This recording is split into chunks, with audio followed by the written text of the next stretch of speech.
الحمد لله الحمد لله رب العالمين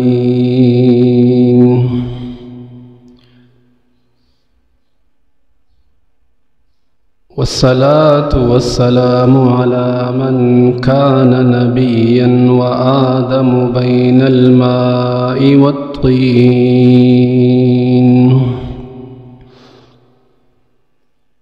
أما بعد فأعوذ بالله من الشيطان الرجيم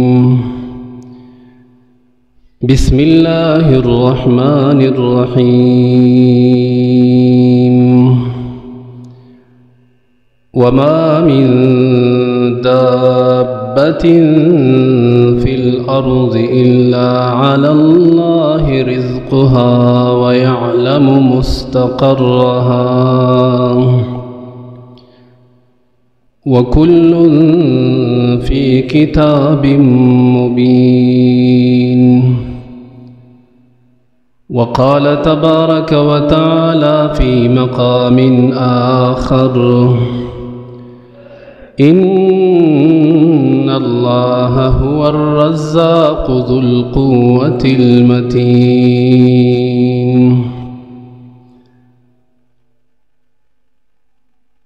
يا رب صل وسلم دائما أبدا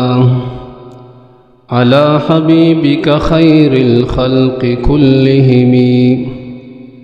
هو الحبيب الذي ترجى شفاعته لكل هول من الأهوال مقتحم. شيخ صدر الشريف اللهم صل على محمد وعلى آل محمد كما صليت على إبراهيم وعلى آل إبراهيم إنك حميد مجيد. فالزما محترم و معزز اللہ جل جلالہ یو صفت دے الرازق کہ اللہ جل جلالہ رازق دے. قرآن کریم کی زی فزے اللہ جل جلالہ دغی خپل صفت تا اشارہ کری دا. وما من دابت فی الارض الا علی اللہ رزقها. اللہ جل جلالہ فرمائی پدزمک بانی یو زند سرم داسی نشتا چی اللہ جل جلالہ داغی در رزق ذمواری نہیں اغستی. روایاتو کی راضی اللہ جل جلالہ دا دغی زند سرو دا انسانانو دا فیدائش نفنزوز زرکال مخ کی دا دی تقدیرات لکلی دی. دا انسان تبا دا قسم روزی ملاویگی، دا قسم خوراک بملاویگی، سمر مقدار کی بملاویگی، کلف ور بملاویگی، دا ټول اللہ جل جلالہ لوح محفوظ کی لکلی دی. دا انسان دا پیدائش نے اللہ دا مخ کی لکلی دی. نو اللہ فرمائی چی کم زند سر پا مخ دا زمک بانے دے دا غیر روزی فما بانے دا. وما من دابت فی الارض الا علی اللہ رزقها. فاللہ بانے دا غیر رزق دے. بعضی مخلوق پا دنیا کی دا سے دے چاگی کسب کی تجارت کی دا معاش دفارت تگو دو کی او اغی تر دا غخپل محنت سمرا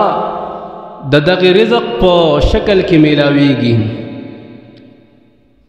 او بعضی مخلوق دا سے دے چاگی نہ تجارت کی نہ کسب کی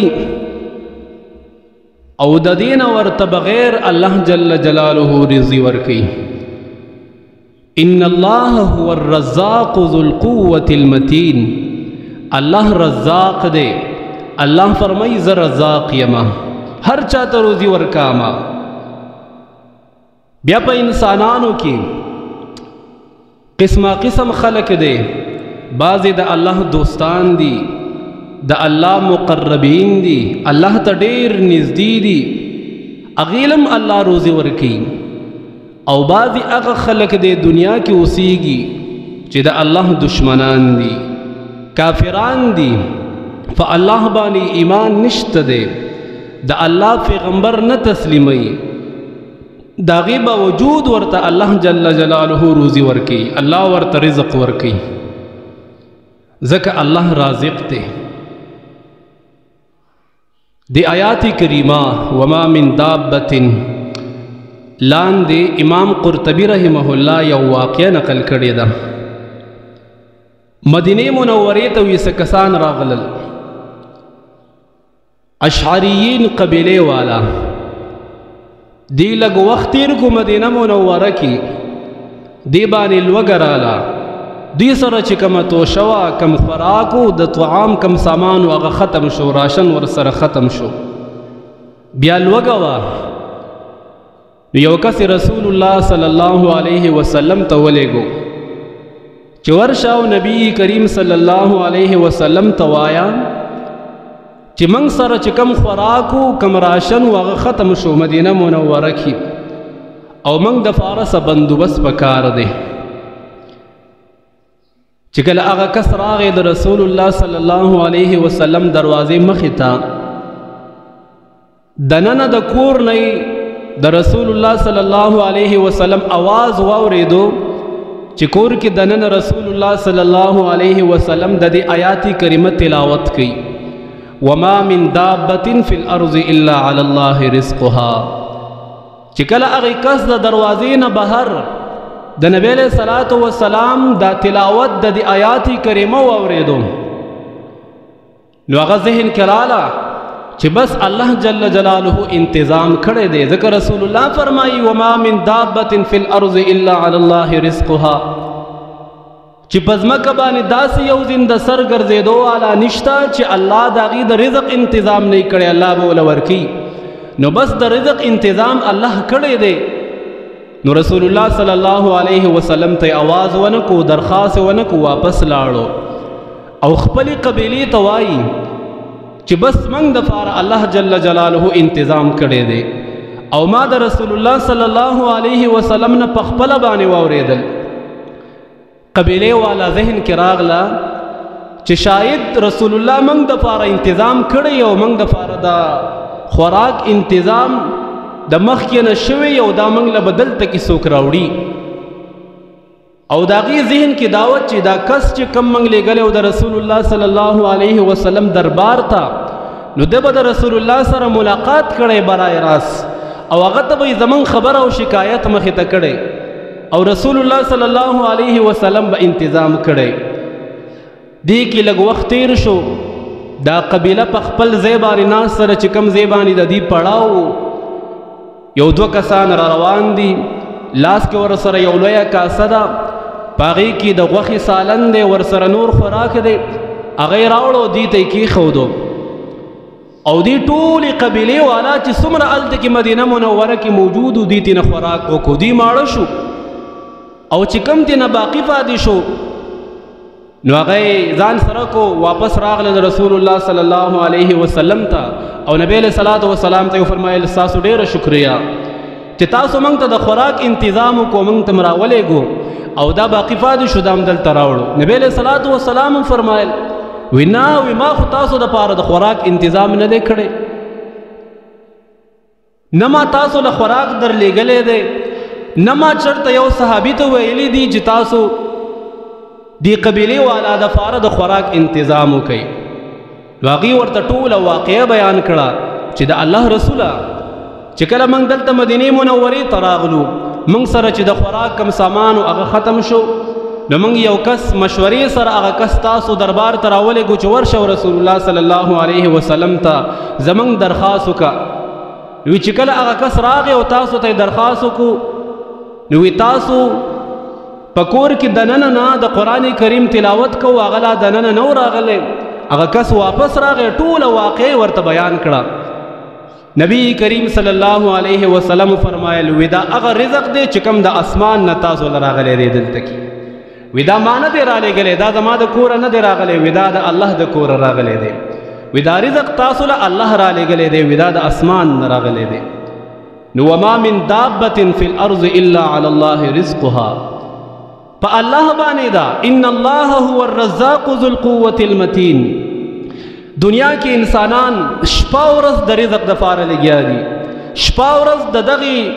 په تکل او دغې سوچ کې دي چې دا روزي به د کم ځای نه پیدا کوو لیکن الله فرمایي د دې ذمواري ما اخیستې ده انسان د دې لپاره پریشانه کېدو ضرورت نشته دی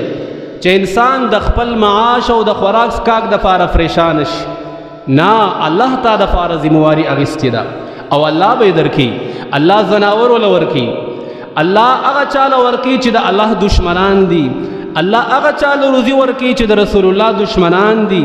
الله هغه چاله روزي ورکی چې د الله جل جلاله وحدانیت نه مني الله هغه چاله روزي ورکی چې د رسول الله صلی الله علیه وسلم رسالت نه مني نو بیا چې یو مسلمان دی په الله باندې ایمان دی د الله پر رسول باندې ایمان دی د الله وحدانیتم تسلیمي د رسول الله رسالتم تسلیمي الله بدل روزي نه ورکی الله به ولا ورکی او د هغه ځای نه به ورکی چې د انسان به ګمان هم نه وي الله څنګه روزي رسان دی څومره روزي ورکی او څنګه ورکی حضرت سلیمان علیه السلام دا پیغمبر تیر شوی دی ټوله دنیا باندې بادشاہي کړې ده الله دا انسانان پیریان هواګانې زناور دا ټول دغه تابع ګرځولیو هغه د پاره مسخر ګرځولیو په دې ټولو باندې سلیمان علیه السلام حکومت کو یو واری حضرت سلیمان علیه السلام د الله دربار کې عرض کو الله وستاد مخلوق له د خوراک بندوبست کما د رزق بندوبست کم الله جل جلاله سلیمان علیه السلام ته فرمایل اے سلیمان نشي کولای زما مخلوق له روزي ورکول دا خو ډیر ګران کار دی دا صرف یو ځور کولای شم وی الله یو کال د پاره اجازت راکړه چې یو کال ستاسو مخلوق له روزي ورکم ځکه د سلیمان علیه السلام بادشاہي وا او بادشاہ عالم الله سره طاقت ورکړي وی ظاهري وی یو کال صرف اجازت راکړه روزي ورکام خوراک ورکام د خلکو له الله جل جلاله فرمایل اے سلیمان یو کال دوی ته روزي ته نشو ورکوله دا ډیر دی سلیمان علیه السلام بیا درخواست کو اے الله د یو میاشت اجازت راکا یو میاشت ستاسو مخلوق له خوراک ورکم الله جل جلاله ورته فرمایل اے سلیمان یو میاشت د خوراک نشو ورکوله سلیمان علیه السلام بیا درخواست کو الله د یو هفته اجازت راکا یو هفته بول روزي ورکم خوراک ورکم الله ورته فرمایل د دې طاقت هم نشلرلې الله د یوې ورځې اجازت راکا الله فرمایل د یوې ورځې اجازت هم نشي دا طاقت نشلرلې دا نشي ورکولې الله د یو ټیم راکا الله وی د یو ټیم د یو ټیم اجازت مې درته درکو د یو ټیم خوراک صرف د مخلوق لته ورکا سلیمان علیه السلام حکم وکړو خپل ماتحت ته خپل وزیرانو ته چې تاسو څومره خوراکونه او طعامونه دي هغه ټول راغونډ کړئ ډیر لوی بندوبست وکړو او بیا حضرت سلیمان علیه السلام आवाज ولګو الله ته درخواست کو الله زما د आवाज دی ټول مخلوق ته ورسوا چې زه आवाज وکم او دا ټول مخلوق دی خوراک ته راجم شي الله جل جلاله فرمایل اے سلیمان و یو مخلوق رمبه رابلا زناور د ځال مخلوق انسانان دی بیا فریان دی بیا ابو والا دی بیا وچی والا دی نو الله جل جلاله ورته فرمایل اے سلیمان د یو خاص مخلوق د اغیر او بلا لمبه دی خوراک داسې په لمبر بنور راځي دا بندوبست چې د خوراک کم کړو دا د دریاب په غاړه باندې کړو وې ځکه د دریاب غاړه ځکه چې الته کې لمدی والا زناورم نږدې دي او حیوانات او وچی والا انسانان او زناور دا ورته راتلی شنو د دریاب په غاړه باندې دا بندوبست کړو الله جل جلاله اجازت ورکو زه आवाज وکا ته چې کله आवाज وکي کم مخلوق ته आवाज وکو هغه براشي دی خوراک ته به حاضر شي لکه څرنګه چې ابراهیم علیه السلام جبل ابي قبیس ته وختو واذن فی الناس بالحج یاتوک رجالا چې کله د حج فرض شو د حج आवाज یې لګاو بیت الله شریف تعمیر وشو دا خلق به وس بیت الله ته راځي حج وکي ابراهیم علیه السلام आवाज لګاو وی الله زما د आवाज د خلکو ته ورسوا الله جل جلاله فرمایل اے ابراهیم ته صرف आवाज ولګوا حضرت ابراهیم علیه السلام صرف आवाज کو الله ټول مخلوق ته ابراهیم علیه السلام आवाज ورسو چاته چې د आवाज رسیدلې دی هغه به حج راځي حج وکي نو دا غرنګي سليمان علیه السلام आवाज کو لمدی والا زناور ہوتا میانو ته आवाज کو الله جل جلاله صرف یوم د دریاب نه بهر کو اگر هغه چې کوم خوراک فروتو شورو شو ایون وړی واغستله صرف ایون وړی دغه مې دا یو جامه یو طرف ته بل جامه بل طرف ته کې خودله هغه څومره خوراک چې سليمان علیه السلام تیار کړو هغه یو مې هغه ټول خوراک په یون وړی باندې ختم کړ سليمان علیه السلام حیران شو وی دا خو ما د ټول مخلوق د لپاره بندوبست کړو او هغه خو تا په ټول یو نړۍ باندې ختم کو نو هغه مې ورته وی اے سليمان علیه السلام وس را سلام زیاتې وکړو وی الله به مال دومره خوراک په یو ټیم کې دوه وړي راکولې او تا مال یو وړي راکړه وی دا زما د یو ټیم نیم خوراک دی الله جل جلاله روزي رسان دی ان الله هو الرزاق ذو القوة المتين الله چې څومره روزي ورکي دا سميان شته دي چې داغه د انسان د بس نه بهر دي داغه خوراک بخاری شریف کې راځي یو واری یو ځای ته صحابه کرام لاغلل او الته کې دوی باندې لوګراله نو دوی الله ته درخواست کو دعا وکړه زاری وکړه الله جل جلاله د دریاب چپا راوستو هغه یو مې سټ تراو ورځو دیار لسو صحابه کرامو هغه یو مې اوخړو او د دینه فاطم شو او به مدینه منورې ته نبی علیہ الصلوۃ والسلام د فارا هغه د ځان سره نبی علیہ الصلوۃ والسلام ته هم باقی مانده دغه نه راوړو دومره لوی لوی میان مخلوق د الله جل جلاله موجود دی په دې لمده باندې نو انسان دې دا نه وایي چې یاره دا روزي به د کم ځای نه میلاویږي او دې په حرامو کې مبتلا شي د روزۍ د وجې ده انسان غلا ولې کوي د انسان ډاکه ولې کوي دې رشوت ولې اخلي دې په دروغ باندې ولې کسب کوي دې سود ولې کوي د دې دپاره د دغې خوراک او د دغې رزق دپاره ځکه که دې انسان عقیده دا وی د الله رازق تسلیمولی د بغلا نه کوله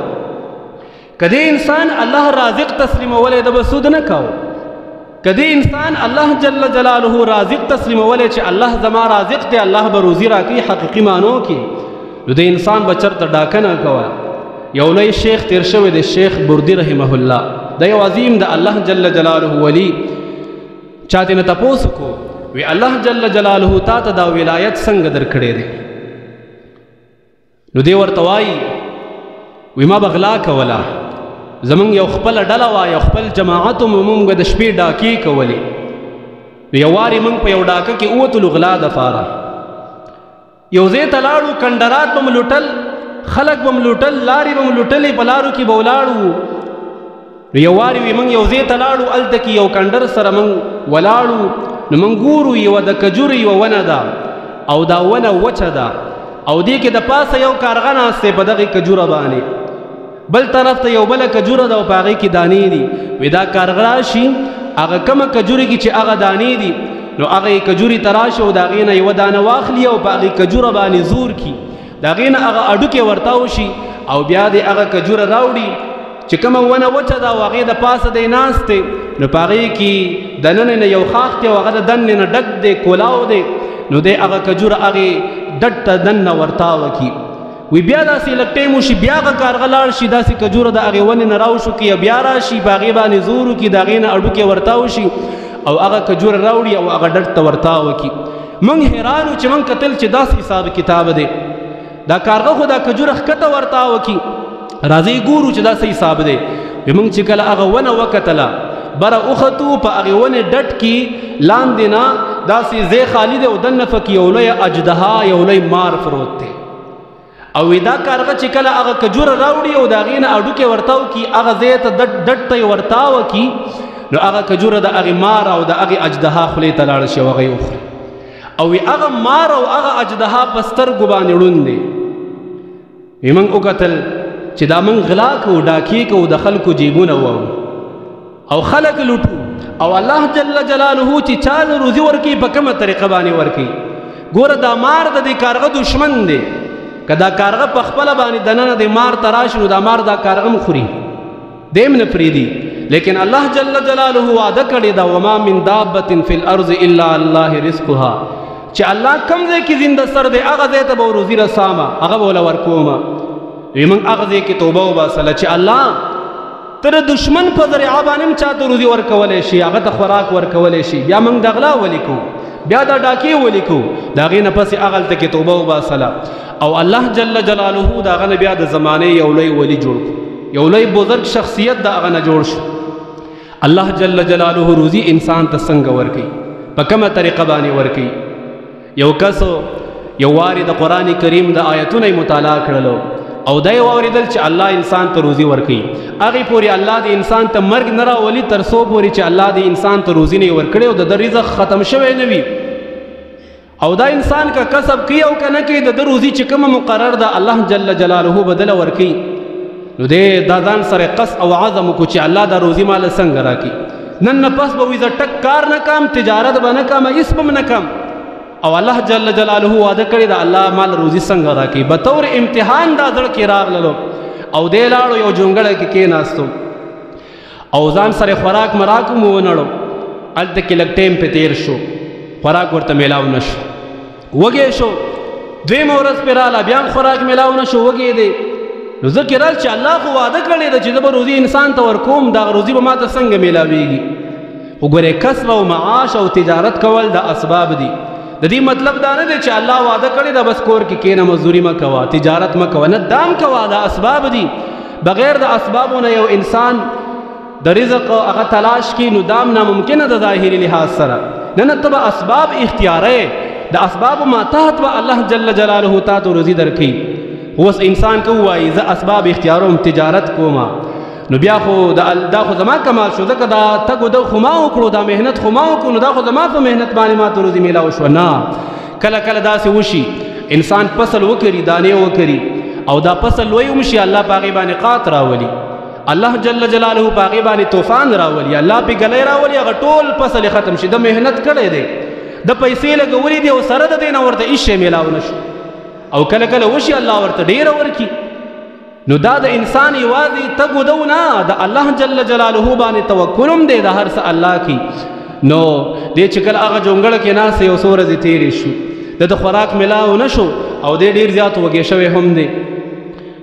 یو څو کسان دي په غلا باندې ډاکې دپاره راوتې دي بهر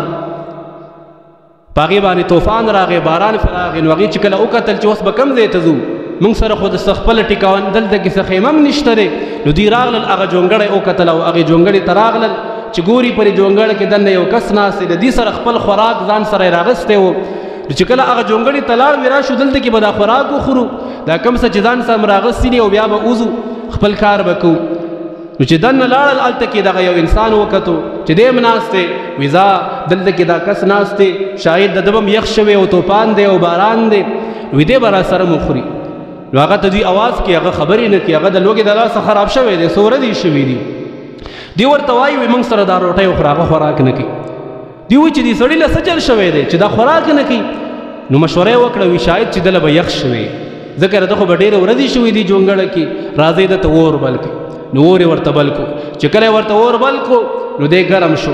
چې کله ګرم شو بیا وایي بیا ورته آواز وکړي اوس وي دا روټۍ وخوره نو بیا دې خبرې نه کوي د ده زړه کې خدا قص او عزم وکړو چې لاس زور لم نه الله به ما ته خولې له روټۍ راوړي الله وعده کړی د رزق ان الله هو الرزاق ذو القوة المتین زه ګورم چې الله زما خولې ته روټۍ ما ته څنګه را رسوي نو لاس یې نه وړو هغې ته ډېر محنت وکړو روټۍ خوره نو دی نه خوري هغې ګمان وکړو چې شاید دا روټۍ کلکه ده دې ځکه دې روټۍ د لاس نه وړي وي راځئ الوا والا پخه کړې نو الوا والا یې پخه کړه هغه ته وایي وسپره هغه بیا نه خوري دوی وایي چې د الله بنده دا ګوره یخ دی او طوفان دی چرته به دا روټۍ وخوره دی د خولې نه ګوف نه وباسي چې ګورم الله زما خولې ته روټۍ څنګه را رسوي نو هغه الوار راواغسته په لاس کې داسې دې خولې له ورته دې زی کړه چې په دې خولې کې وله دننه ورکو نو دې په خندا شو دغلته کې هغې ته وایي دا واپس کړي خبرې شروع کړي وي ته اوسه پورې دا خبرې دې ولې نه کولې نو دا خپله ټوله قصه ورته کړې ده چې ما د علماو نه اورېدلي دي ما د اولیاو نه اورېدلي دي ما د رسول الله صلی الله علیه وسلم ارشادات اورېدلي دي چې د انسان د پاره کم رزق مقرر دی الله به ورته رسوي نو ما دا کتل چې الله ما ته خولې ته روټۍ څنګه را رسوي اوس که ما دا خندلې نه وي نو تاسو زما خوله کې هم دا روټۍ دننه منډله د الله جل جلاله دا خبره دا بالکل صادق او رښتونی ده د رسول الله صلی الله علیه وسلم دا ارشادات دا بالکل صادق او رښتونی دي نو الله چې چا د پاره د رزق بندوبست کې الله ورته هغه ځای ته رسوي علماء دیوبند کی یو لوی شخصیت تیر شوی دی علامہ رشید احمد گنگوہی رحمہ اللہ دا ډیر یو عظیم شخصیت دی علماء دیوبند دا ټول عظیم شخصیات تیر شوی دی دا ټول د الله اولیاء تیر شوی دی اولی بنئی چې د دین څومره عظیم محنت ته د رسول الله صلی الله علیه وسلم د احادیث مبارکه او څومره محنت ته دا ټول علماء دیوبند کړي دي دا دین چې ما او تا ته چا داسې صفا کړي دی د باطل او عقاید او نظریاتو نه دا غوري علماء دیوبند دي نن سبا دور کې ولې د علماء دیوبند لمن والفکار دا سینه چرته ببل لار باندې سوګلاړ شي گمراه بشي په غلطه لار باندې لاړ شي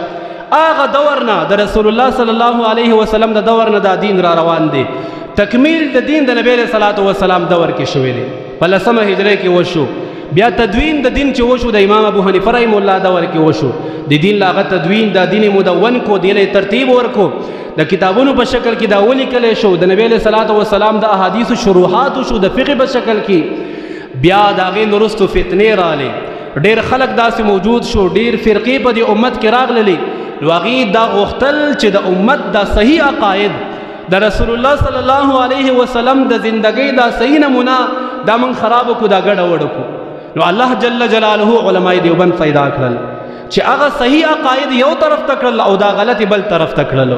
خلکو ته اوخدل د صحیح او د غلط عقاید نشاندهی خلکو ته وکړه چې ګوره دا غلط دی او دا ټیک دی که په دې طریقه مسوک بوزینو دا د گمراهۍ لار ده او که په دې طریقه مسوک بوزینو دا د هدایت او دا صراط مستقیم ده نو دا ټول لوی اولیاء تیر شوی دي نو رشید احمد گنگوہی رحمه الله دا یو عظیم شخصیت تیر شوی دی نو یو واری د خپل مدرسه کې ناشته طلباء کرام ور سره ناشتي یو کس راغی او څه پیسې راوړي او دله ورکولې وې دا خیراتی پیسې دي دا تعالی درکامه نو دا هغه کس په مقصد باندې فودوي زنه اخله ماته ضرورت نشته هغه وی دا واخله مدرسه کې ولګوا دی وینا په خپل باندې ولګوا مدرسه کې وې زینه لګام دته انکار وکړ هغه وی دا چې چلو دا پیسې واخله او دی طالبانو له په خپل الله سبحانه تو ورکا نو دی ورته وای رشید احمد گنگوہی رحمه الله وی تو ولې نه ورکه طالبان موجود دی ورشه بخپل ولا ورکا هغه ورته وینا نه وی تاسو ولا بخپل الله سو ورکه دی وینا وستا پیسو د زما ضرورت نشته نه اخلم انکار دې نه کو دا ډیر اصرار کو خودت انکار کو چې نه هغه واپس را روان سو او هغه اشرفی پیسې جدان سره اغیستی وی پیزار دې تراغه د رشید احمد گنگوہی رحمه الله پیزار او پانی پرتی دي هغه پیسې را واغسي هغه پیزار کې دنه دن نکړي هغه کې خودل هغه دوړو پړو کې پیدا دغه پیسې کې خودل سیټ ته غلې ودرېدو چې اوس به رشید احمد گنگوہی رحمه الله را وزید دې ګورم چې ډېره پیسې اخلي او کنه اخلي زما د لاسو نه خو نه غستې خو چې د خپل پیزار نه اوس اخلي او کنه اخلي دیم امتحان کې نو چې کله رشید احمد گنگوہی رحمه الله د سبق نه فارغ شو بهر راوزی پیزار دې کې چې کله پیزار په خوکینو په پړو کې د خپې دننه زینا چې ګوري هغه پیزار کې دننه پیسې پرتی دي هغه پیزار داسې راواغه سودا سي په خطه باندې شړو هغه پیسې ته نه ورتاوي شو نو ګور خپل طلباو ته فرمایل وی ګوره اے طالبانو وی چې کله د دنیا له دلته ورکړه نو بیا بستا پیزار ترازی وی الته کې چې ماته انکار وکم وانه غسینو هغه پیسې هغه مال چې د ما پیزار تراغه او هغه وانه غستو هغه کس قتل امتحان کو د باندې چې دا پیسې د اخلي او کنه اخلي علما وایي د دنیا مثال وی دا د سوري دی چې څومره د انسان خپل سوري پسې منډه وي او دی پسې رواني ددنه دا سوري تختی او چې کله تر دې سوري نه تختی نو دی پتا به سره منډه وي دی پتا به سره روان دي نو د دنیا پسې بلګيږي نه رزق وعده د الله کړی دا د صحابه کرامو واجبہ ژوندۍ وا هغه دومره پورې خوراک د رزق بندوبست کړی دی چې هغه په بس ژوندۍ پاتې کېدی شو هغه به صرف د دین کار کولای شو عبد الله ابن عمر دا یو لوی صحابي دی او لوی محدث دی د نبی علیہ الصلوۃ والسلام شاګرد دی د نبی علیہ الصلوۃ والسلام حلقه کې بناسو احادیث به یې ذکول نو یو وار یو څو ورځې په تېرې شي ډېره لوږه ده او خوراکي کړی نه دی نو دی راغی چېرته ځان مزدوري وګوري چې دا بغیر د خوراک نه دا خو سبق هم نشم یې ذکولی داسې نه چې بېهوش شم او د نبی علیہ الصلوۃ والسلام احادیث رانه پاتې شي نو راغی یو باغ ته راغی هغه باغ د یو یهودي و هغه ته وایي وی تا سره چېرته مزدور لګي په دې باغ کې هغه وی او ولې نه وی تا سره زه مزدوري کوم هغه وی بس صحیح ده ټیک ده وی ماله به اجرت څومره راکوې نو هغه ورته وایي وی زما په دې باغ کې دا یو کوی دی او د دې کوی نه به ته بوکې راوباسي او دا باغ به پې اوبه کوې دا به خړوبې او چې کله تا 10 بوکې راوباسلې نو د 10 بوکو په مقابله کې به تا ته یوه کجوره میلاویږي او یهودي هم ډېر لوی ظالم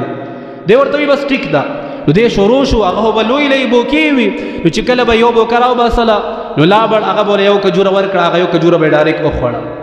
بیا به چې کله 10 بوکې راوباسلې بیا به لاړ هغه به بله کجوره ورکړه هغه به یې وخوړله داسې چې یو څو کجورې وخوړلې او دته پته ولګېده چې اوس زه موړ شمه داسې نه چې د نبی علیہ الصلوۃ والسلام احادیث رانه پاتې شي نبی علیہ السلام به راغلی او احادیث به لولي او زما نه به احادیث ضایع شي نو بس هغه ته یې بوکه هغه ځای باندې ورته وکړه او روان شو هغه ورته آواز وکړو وی دی خو راشه